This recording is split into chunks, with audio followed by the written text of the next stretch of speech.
Hi friends, let's continue lesson. तो हमने कहाँ से छोड़ा था? हमने यहाँ पे से छोड़ा था।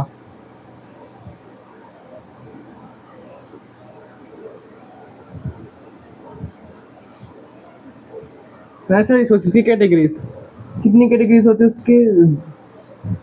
यानी कि कैटेगरीज नहीं, कैसे कौन से वेज में कर सकते हैं? On use and on renewability. On use and on renewability. तो हमने पिछली वीडियो में ऑन यूज पढ़ लिया था, आज हम पढ़ेंगे ऑन रिन्यूएबिलिटी। तो आगे बढ़ने से पहले हम ये जानेंगे कि रिन्यूएबिलिटी का अर्थ क्या होता है।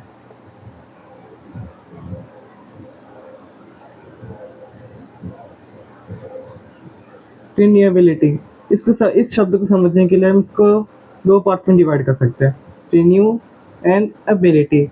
रिन्यू का अर्थ क्या होता है? रीन्यू यानी कि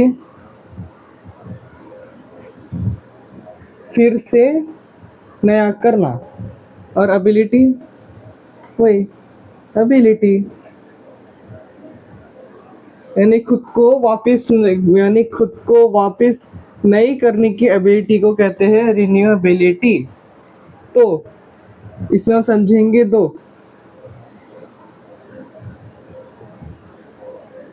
renewable and non renewable.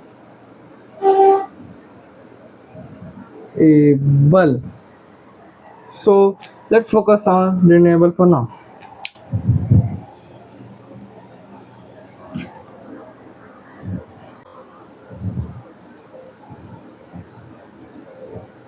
Renewable, तो ये समझने से पहले एक फैक्ट बताओ। Nature works in a restorative and regenerative way. Restoration का अर्थ क्या हुआ? वापस बनाना। लेकिन रिजेनरेशन का अर्थ भी वही होता है, वापस बनाना।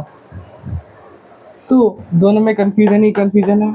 सॉल्यूशन को कुछ पता नहीं, पता है बताता। बायोलॉजी के हिसाब से सबसे पहले समझो, ये मेरा हाथ कट गया, देखो। यदि रिस्टोर होता है तो इसमें स्कार आएगी, यानी कि रिपेयर इट्स ओरिजिनल स्टेट। लेकिन ये ओरिजिनल है क्या? बिल्कुल भी नहीं होगा, बिल्कुल भी ओरिजिनल नहीं होगा, उस पर स्कार आएगा। लेकिन बायोलॉजी में यही होता है, रिपेयर करने को कोई नहीं, समझो ये निकल गया और वापस स्किन नहीं बन गई, तो इसे हम क्या कहेंगे? रीजेनरेशन। क्या कहेंगे? रीजेनरेशन। रिस्टोरेशन रीजेनरेशन समझ में आ गया। और फॉरेस्ट में कैसे होता है रिस्टोरेशन और रीजेनरेशन? फॉरेस्ट में केवल रीजेनरेशन होता है, रिस्टोरेशन कैसे होता? समझो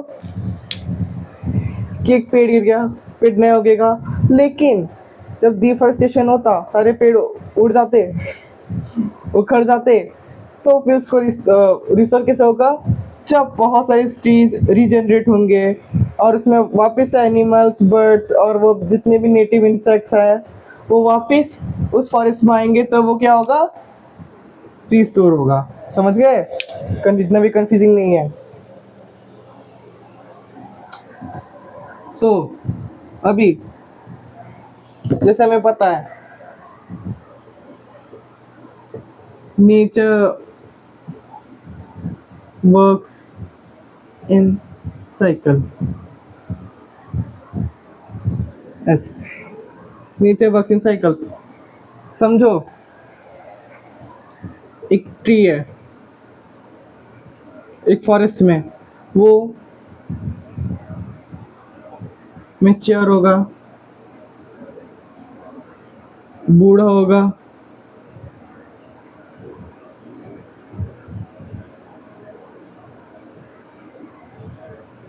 वो गिरेगा,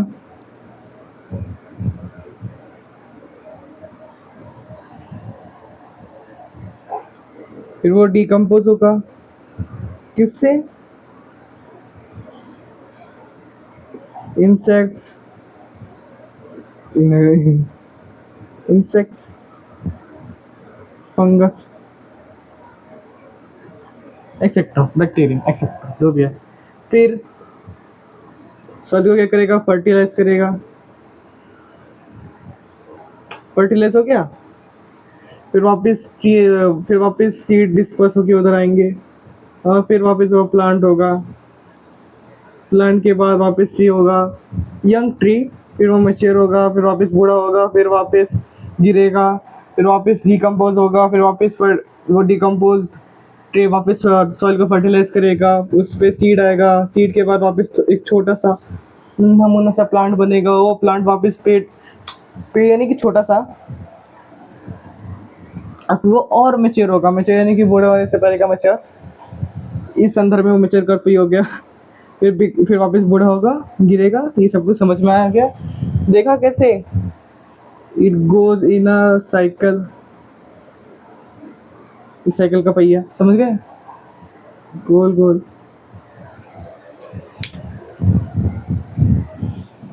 तो हमें समझ में आ गया नेचर वर्क्स इन साइकिल्स। तो इसे हम एक और चीज समझ सकते हैं, मिठाने का मेरी आदत बदल गई, कि one way to restore is to plant native trees। समझो मैंने बहुत सारे पेड़ काट दिए किसी स्पेसिफिक इलाके के, और मैं चाहता हूँ कि वो वापस उधर फॉरेस्ट लग जाए, तो वो उसको वापस फॉरेस्ट बनाने के लिए हमें नेटिव ट्रीज चाहिए। नेटिव ट्रीज की कोई और पेड़ क्यों नहीं चलेगा? नीम के जिस जगह पे नीम के पेड़ उग रहे थे, उस जगह पे मैं बनियान का पेड़ क्यों नहीं लगा सकता? क्योंकि वो जगह नीम के पेड़ के लिए ही है, इस वजह से प्लांट नेटिव ट्रीज। लेकिन उससे फिर पेड़ उगाने से ही कैसे फॉरेस्ट होगा? क्योंकि it gives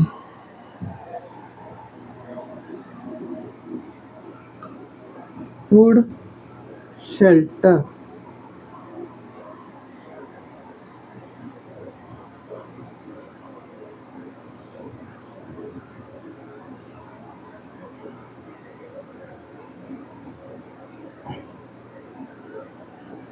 it gives food, shelter and is habitat for animals.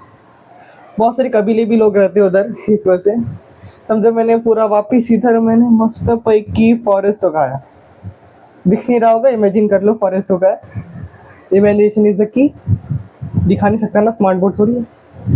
तो इधर फॉरेस्ट है, इसी फॉरेस्ट हो गया, वैसे इधर बहुत सारी चिड़िया आएंगी, चिड़िया बैठेंगी, ये चिड़िया बैठ गई, इधर बहुत सारे एनिमल्स वापस रहने आएंगे, उसके छाव में रहेंगे।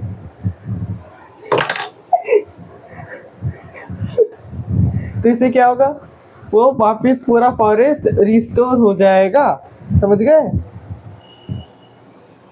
बहुत आसान था, लेकिन फिर इतना सारा टाइम पास कराए क्यों?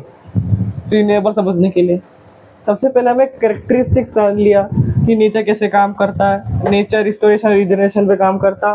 तो रिन्यूएबल क्या हुआ है?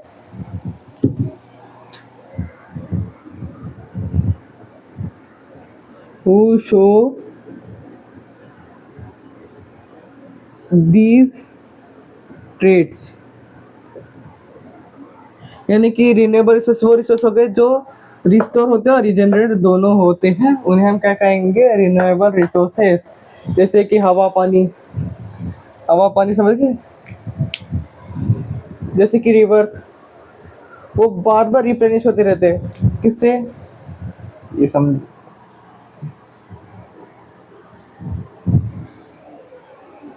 ये रिवर है, ये बार बार रिप्लेनिश कैसे होते हैं? Due to water cycle, water cycle से होते हैं। कुछ कुछ माउंटेन से आते जिसमें ग्लेशियर्स होते हैं। ग्लेशियर्स होते, इससे वो बार बार रिप्लेनिश होते रहते हैं। समझ गए इतना? सनलाइट, भारत में बहुत सारे सनलाइट भी है, हवा तो हर जगह मिल जाता। समझ गए? Renewable resources.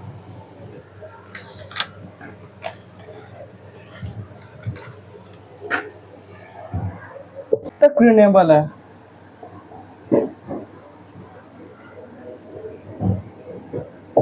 कब तक? जब तक से we don't disturb the cycle of nature. We don't disturb the cycle of nature. Till then, renewable resources remain renewable and don't become renewable resources. इतना इंग्लिश समझ में नहीं आएगा बहुत से लोग, इस क्वेश्चन बता देता वापस। जब तक से हम नेचर के साइकिल को डिस्टर्ब नहीं करेंगे, साइकिल को डिस्टर्ब नहीं करेंगे, समझ गए, तब तक के रिन्यूएबल रिसोर्सेज नॉन रिन्यूएबल नहीं बनेंगे। रिन्यूएबल ही रहेंगे। जिनको इंग्लिश समझ में नहीं आई उनके लिए।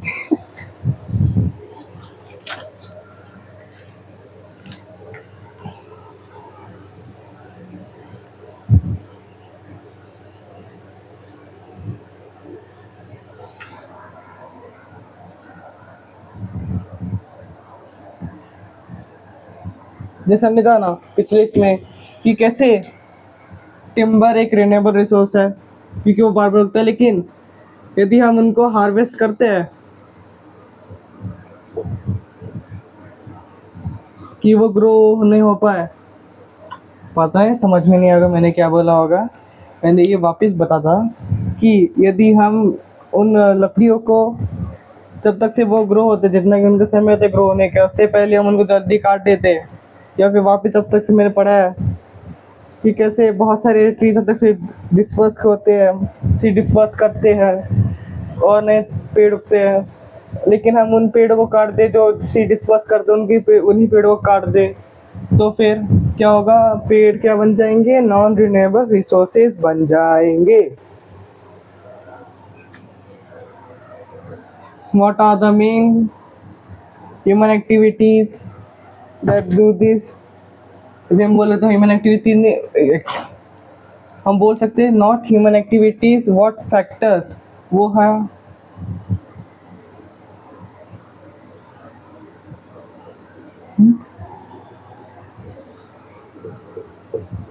irresponsible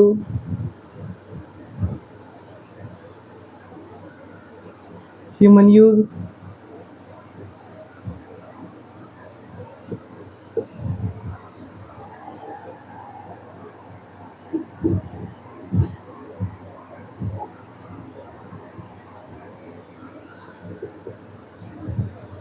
fossil fuel, third harvesting at greater rates।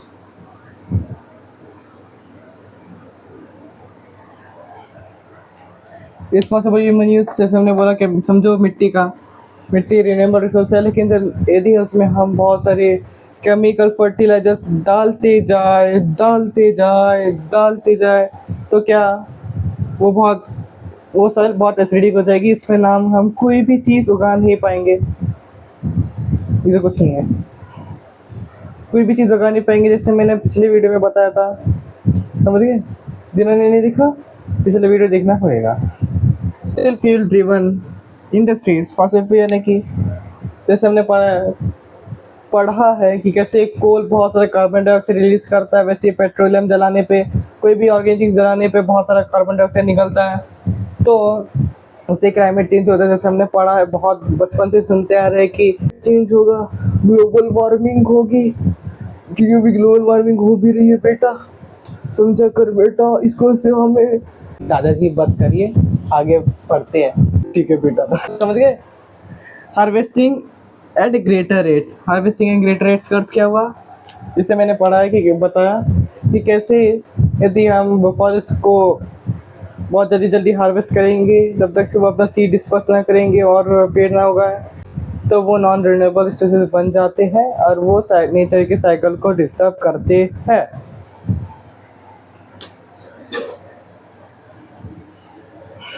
और कैसे फॉसिल फ्यूल्स का बताता है कैसे इंक्रीज टेम्परेचर्स,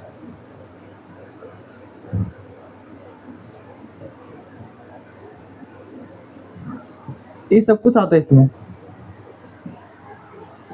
इंक्रीज टेम्परेचर से क्या होता?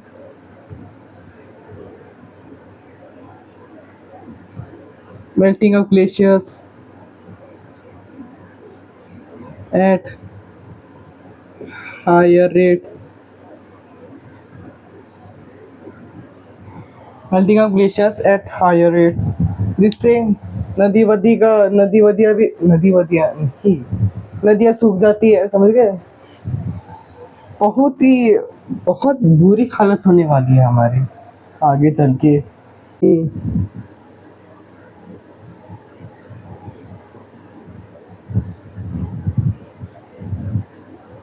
ये रेगुलेशन ऑफ फिशिंग,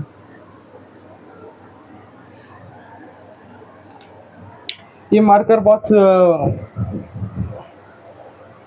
शब्द सूझ नहीं रहा, लेकिन बहुत ही फेंट दिखेगा, तो कोई नहीं, संभाल लेना। तो रेगुलेशन ऑफ फिशिंग, क्योंकि रेगुलेशन ऑफ फिशिंग क्यों भाई, वजह क्या है? क्योंकि बहुत सारे मछुआरे स्पॉनिंग सीजन के वक्त फिशिंग करते हैं। स्पॉनिंग सीजन क्या होता है भाई, हमें तो पता नहीं है। स्पॉनिंग सीजन तब होता है when fish were produced by laying eggs। जब मछलियाँ बहुत सारे एग्स ले करती है पानी में, तब उसे क्या कहते हैं? स्पॉनिंग सीजन कहते हैं। क्या कहते हैं? स्पॉनिंग सीजन मैंने लिखा नहीं है, तब भी एक बार लिख ही देता हूँ।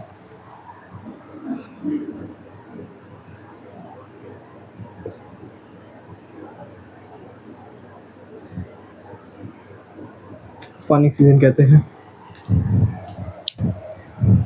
देखिए स्पॉनिंग सीजन में क्यों? क्योंकि देखो, जब मछलियाँ अंडे ले करती है तो उनको फर्टिलाइज भी करना होता है, लेकिन जब मछुआरे बोथ फीमेल और मेल फिशेस को कैच करते हैं, पकड़ लेते हैं, तो ये कभी संभव नहीं होता। वो बच्चे बच्चे ही रहते हैं, कभी वो बड़े नहीं हो पाते, उनकी तादाद नहीं बढ़ती और हम आगे चल के भूखे मरेंगे। लेकिन ये रिन्यूएबल में क्यों आ रहा है? ये फिश रिन्यूएबल क्यों है? जिससे मैंने बोला रिप्रोड्यूसिबल इंडेक्स, यानी कि मछलियाँ कभी मरने नहीं वाली, क्योंकि वो रिप्रोड्यूस करती है। तो इससे हम ये भी जान सकते हैं कि कैसे एनिमल्स भी हमारे लिए रिसोर्स हो सकते हैं। हाँ, तो मछुआरे मछलियाँ नहीं पकड़ेंगे तो फिर क्या होगा?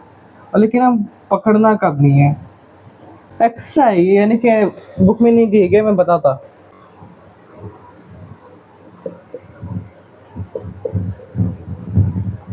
East coast ban 15 April to 14 June.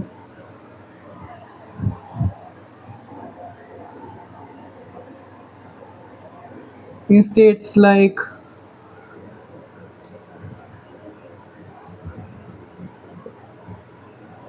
Odisha,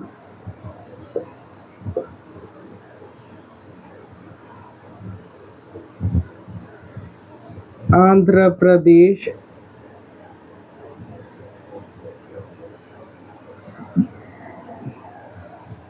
and Tamil Nadu, Tamil Nadu, हाँ, और वेस्ट कोस्ट बैन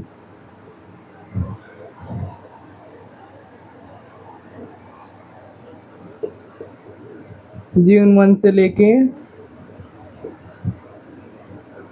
जुलाई कितना 31। इन स्टेट्स लाइक जय जय महाराष्ट्र माझा,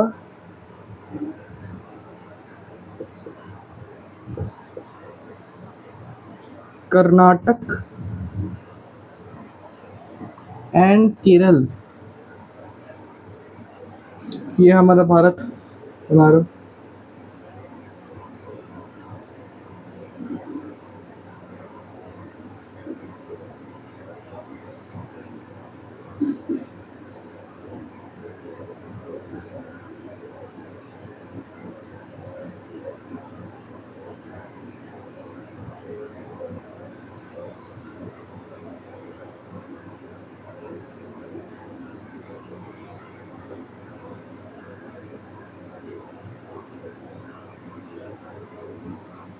नंबर लिखा है actually। ये हमारा देश है। ये क्या हुआ हमारा ईस्ट कोस्ट बैंड।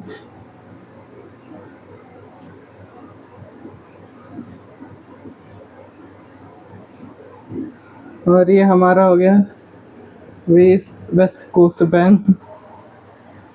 कब से 15 अप्रैल टू 14 जून। और ये कब तक 1 जून से लेके 31 जुलाई। तो इन दोनों में कितने का अंतर है? अंतर नहीं, कितने डेज के होते हैं ये? 61 डेज के होते हैं ये टोटल दोनों। कितने डेज के होते हैं? 61 डेज के। तो मछुआरे पकड़ नहीं रहे मछली, तो उनको पैसे कहाँ से आएंगे? उनको मिलेंगे गवर्नमेंट स्कीम से। ये गवर्नमेंट स्कीम्स।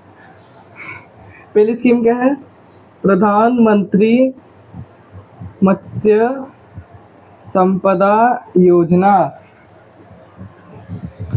इसमें हर एक मछुआरे को, एलिजिबल मछुआरे को कितना मिलेगा? 4500 INR स्प्रेड ओवर 3 मंथ्स। 4500 रुपये मिलेंगे 3 मंथ्स। 3 महीनों में कितने हुए होंगे? एक महीने में 1500। आंध्र प्रदेश जैसे स्टेट्स में स्टेट सरकार क्या करती है?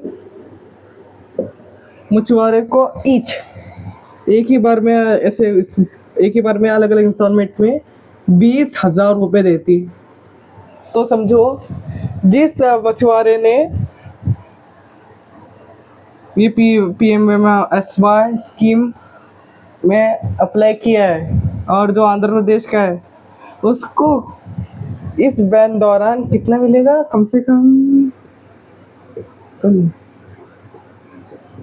24,500। समझ गए? आगे इंडस्ट्रीज। इंडस्ट्रीज है कैसे? Industries produce waste which can not be eaten by other life forms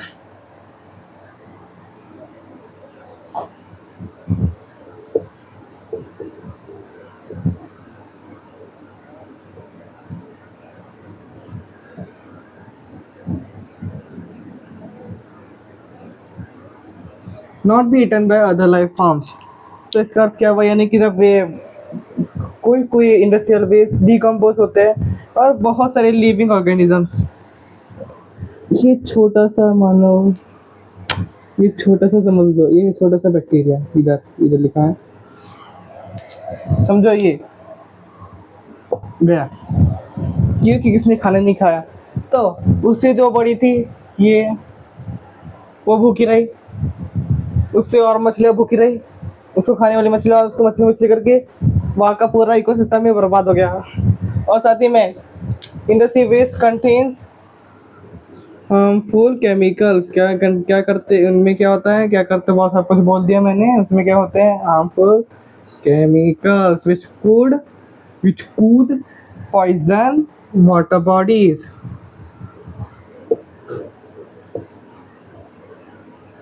रहने दो। which could poison water bodies। समझ गए? इतना तो समझ लिया हमने। Damage done by industries. तो ये हो गया। नॉन रिन्यूएबल पे आगे बढ़ने से पहले हम जानेंगे इकोसिस्टम सर्विसेज।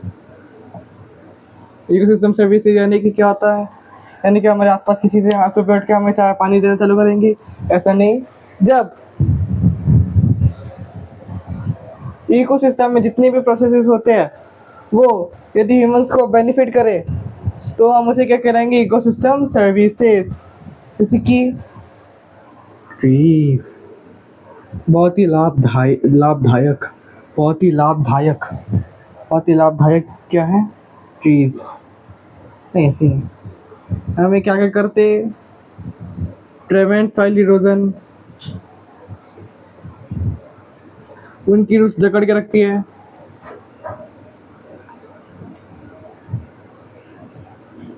फिल्टर्स वाटर यानी कि कैसे, यानी कि देखो, इधर बारिश हो रही है, नहीं हो रही है, समझ लो, इमेजिन कर लो।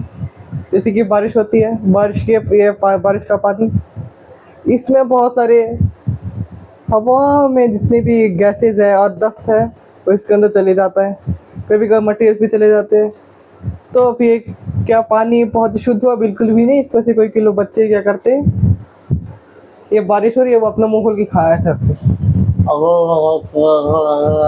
ऐसे नहीं करना बीमार पड़ जाओगे। तो कैसे करते filter? Through chemical and physical process है। उनके रूट्स क्या करता है, मैक्रो मिनरल्स को अलग करती है। और केमिकल प्रोसेस यानी कि उनकी जो रूट्स होती है वो एक्सेस न्यूट्रिएंट्स को ले लेती है, और जिससे क्या होता है, पानी बस पानी रहता है। इसमें से ग्राउंड वाटर, जो उनको नहीं पता ग्राउंड वाटर कहाँ से आता, वो पेड़ों की जड़ों से जो पानी निकलता, वो जब वो पानी ग्राउंड वाटर बन जाता है, नहीं, ग्राउंड वाटर ही बनेगा, तो उसे क्या कहेंगे हम?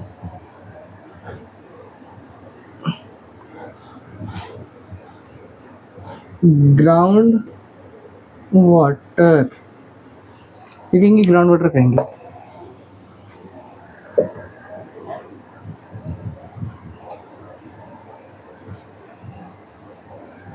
बढ़िया। तो फिल्टर्स वाटर्स बहुत ज़्यादा नीचे आ रही है। गिव्स ऑक्सीजन, बहुत ही बढ़िया, सबसे बेहतरीन सर्विसेज की है कि हमें हर दिन 24 घंटे हमें ऑक्सीजन देती रहती है with free of cost. Free of cost नहीं, हम उसका कार्बन डाइऑक्साइड पेमेंट में देते हैं। गिव्स, इससे हमें समझ में आ गया कि कैसे प्रिवेंट सॉइल इरोजन,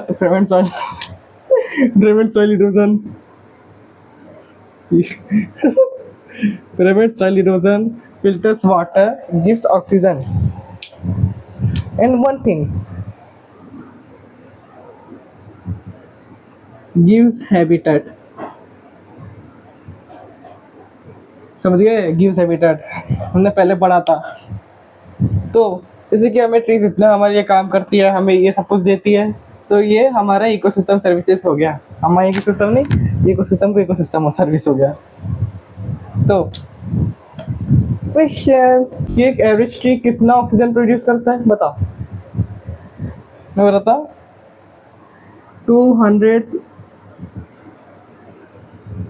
275 लीटर। पता नहीं गैस को लीटर में क्यों लीटर, ये लीटर नहीं है, एल लग रहा है, एल भी नहीं लग रहा, डंडा लग रहा है। Litre, 275 litres. पता नहीं गैस को लीटर्स में क्यों माप रहे, तब भी 375 नहीं लिखा है इधर, 275 लीटर्स ऑक्सीजन प्रोड्यूस करता है एक एवरेज ट्री। लेकिन एवरेज ट्री नहीं, एवरेज अमाउंट है ये, एवरेज अमाउंट है, क्योंकि पेड़ की उम्र, पेड़ का साइज और पेड़ का टाइप ये डिटरमाइन करते कि ये कितना ऑक्सीजन प्रोड्यूस करेगा, ठीक है। और एक ह्यूमन कितना कंज्यूम करता है ऑक्सीजन, बताओ, गैस करो, लीटर में ही करेगा, और वो भी 350 लीटर ऑन एवरेज। वापिस ये वेरिएबल है, यानी कि आदमी की उम्र, आदमी है कि बच्चे हैं, क्या काम कर रहा है, पढ़ रहा है, लिख रहा है, इस पे निर्भर करता है कि ये कितना ऑक्सीजन प्रोड्यूस करेगा। प्रोड्यूस नहीं, कंज्यूम करेगा। वो एवरेज है 350 लीटर। पता नहीं लीटर में क्यों माप रहे हैं।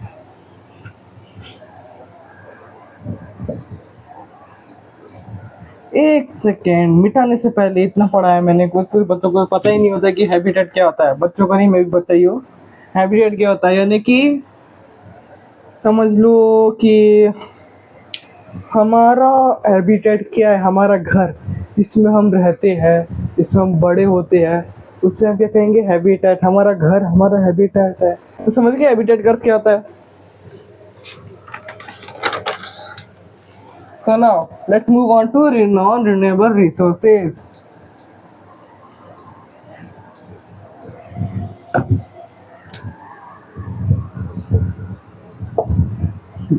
बढ़िया। नॉन रिन्यूएबल रिसोर्स क्या होते हैं? रिन्यूएबल का उल्टा नॉन रिन्यूएबल, समझिए, नॉन रिन्यूएबल रिसोर्सेज यानी कि ऐसी चीज जो आप जिनमें रिन्यू करने की एबिलिटी नहीं होती है, समझिए, जिनमें रिन्यू करने की एबिलिटी बिल्कुल भी नहीं होती है, उन्हें हम क्या कहेंगे? Non renewable resources. जैसे कि कोयला, कोयला नॉन रिन्यूएबल है। क्यों? क्योंकि इसको बनने में हजारों, लाखों, करोड़ों वर्ष लगते हैं। तो आगे बढ़ने से पहले थोड़ा सा एक्स्ट्रा फैक्ट्स पेट्रोल और आयरन पे। कोल का फॉर्म हुआ पेट्रोल और आयरन। कोल कब तक हुआ होगा बताओ? सोचो सोचो। During the Carboniferous period. और वो कब तक चला? 58.9 मिलियन ईयर्स पहले टू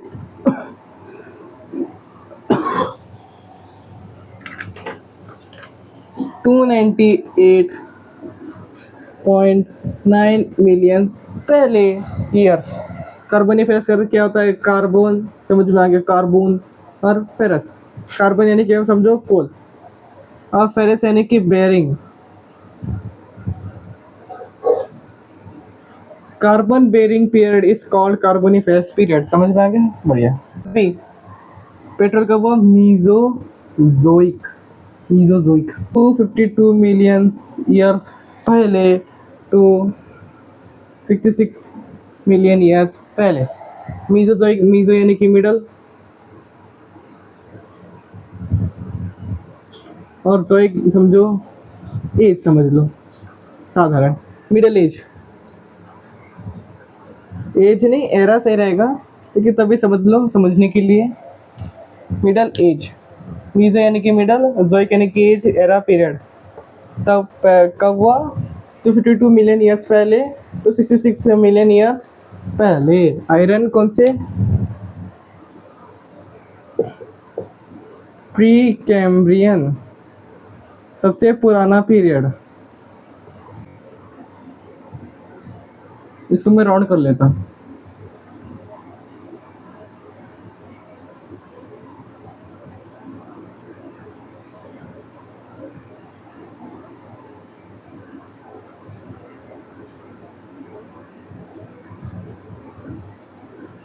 मिलियन ईयर्स पहले टू 541 मिलियन ईयर्स पहले।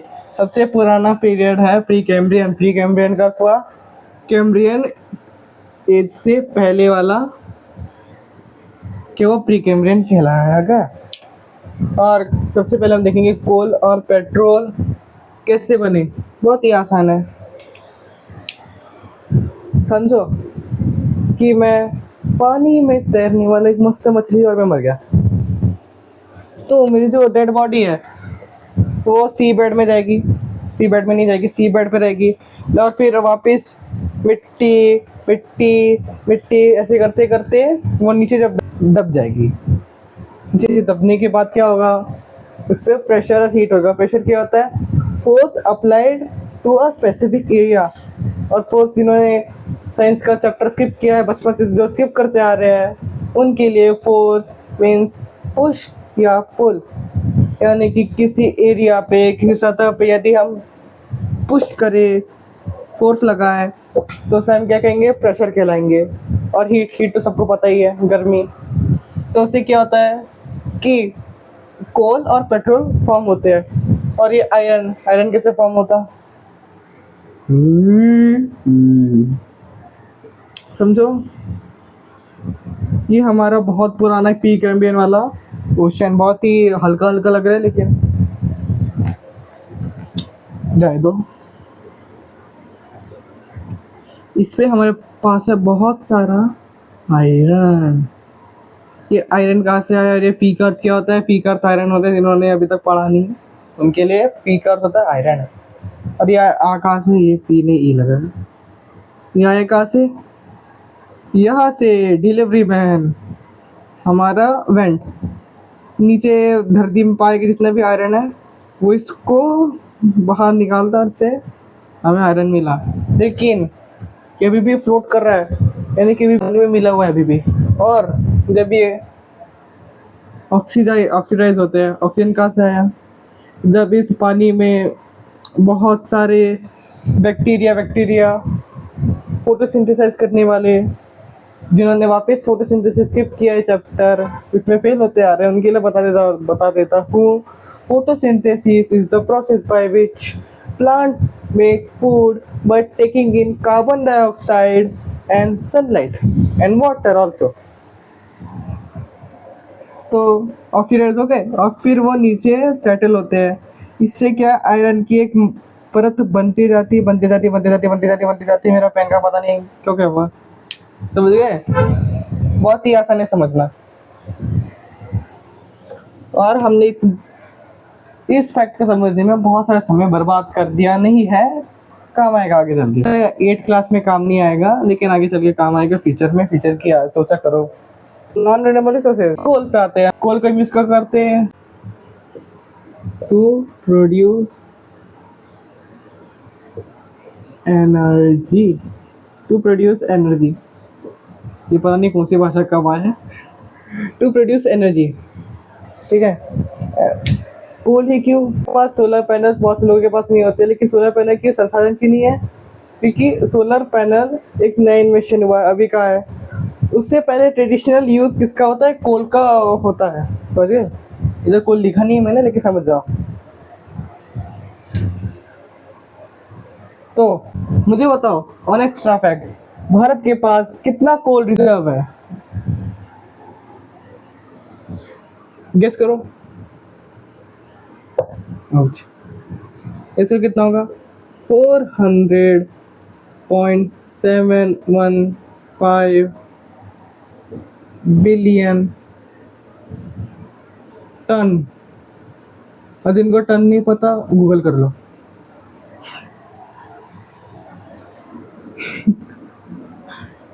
$400.715 बिलियन टन। लेकिन ये डेटा कब का है? As of April 2025। अभी 4 क्या हुआ? जनवरी, फरवरी, मार्च, अप्रैल फूल्स बनाया सरकार ने। नहीं, अप्रैल फूल्स नहीं बनाया, ये डेटा है 4 अप्रैल 2025 का डेटा है ये, पिछले वर्ष का। और सरकार हमेशा दाखिला नहीं कर रही है। तो साइंटिस्ट क्या कहते हैं? भारत देश हमारा, इसमें जो कोल रिजर्व है वो और 50 ईयर्स चलते रहेगा नहीं कि हमारे पास और 50 ईयर्स तक रहेंगे। और मुझे बता, नॉन रिन्यूएबल रिसोर्सेज यानी खत्म कैसे होते हैं? जब when we don't use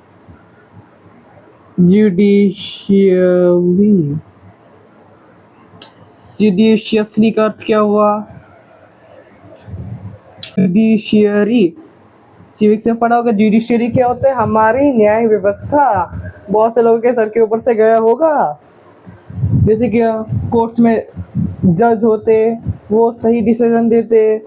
सही डिसीजन देना पड़ता है ना कोर्ट में, वरना फिर हम अपनी किसी रिश्तेदार की प्रॉपर्टी नहीं मिलने वाली। तो राइट डिसीजन समझ में आ गया? तो जुडिशियसली का अर्थ वही होता है, राइट डिसीजन।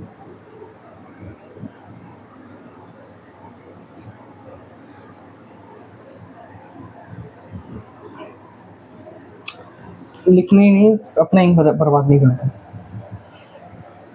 जुडिशियसली का वही अर्थ हो गया, राइट डिसीजन। यानी कि अपने बुद्धि का प्रयोग करके, जो ये हमारे पास दिमाग है उस पर जो जंग लगा है उस पे उसको साफ करके उसमें वापस तेल लगा के अच्छे से यदि हम दिमाग का प्रयोग करें और नॉन रिन्यूएबल रिसोर्सेज का अच्छे से यूज़ करें, तो नॉन रिन्यूएबल रिसोर्सेज ख़त्म नहीं होंगे। ख़त्म क्यों नहीं होंगे? क्योंकि हम उनको अच्छे से यूज़ कर रहे हैं। लेकिन हम इनको रखना क्यों है? क्योंकि हमारे आगे आने वाले पीढ़ी तक के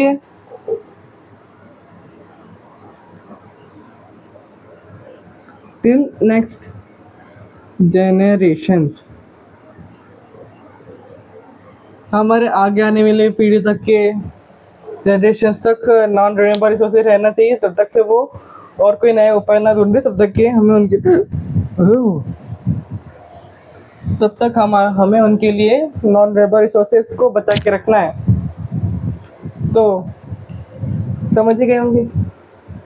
तो हम आगे का चैप्टर कंप्लीट करेंगे, meaning we will not complete but we will discuss the next topic which is distribution of natural resources in the next video. Till then, bye bye.